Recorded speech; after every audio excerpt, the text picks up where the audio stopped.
Дејан, добре дојде назад во стројот. Како се чувствуваш? Дали си подготвен за овој мартовски маратон кој што следи, бидејќи во краток временски период Еврофарм Перистер игра битни надпревари во сите надпреварувања?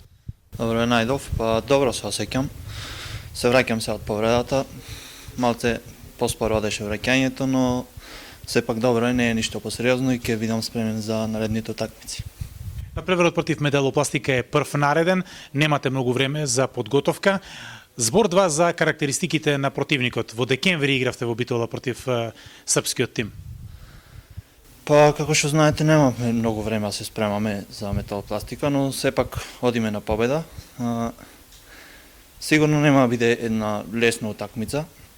Металопластика е одлична екипа, ќе биде тешко да се дојде до победа, но како што кажав, одиме ние на победа, ќе се спремаме колку што имаме време и тоа е тоа. Многу брзо подоцна доаѓаат предизвиците наречени Магдебург и Вардар. Колку екипата е подготвена за ваков вид на тестови? Па, мислам дека сме добро спремни. Се враќаме полека во ритам, се враќаат играчи до репрезентација. Одиме на сите стегне на победа, па што ќе биде, ќе биде.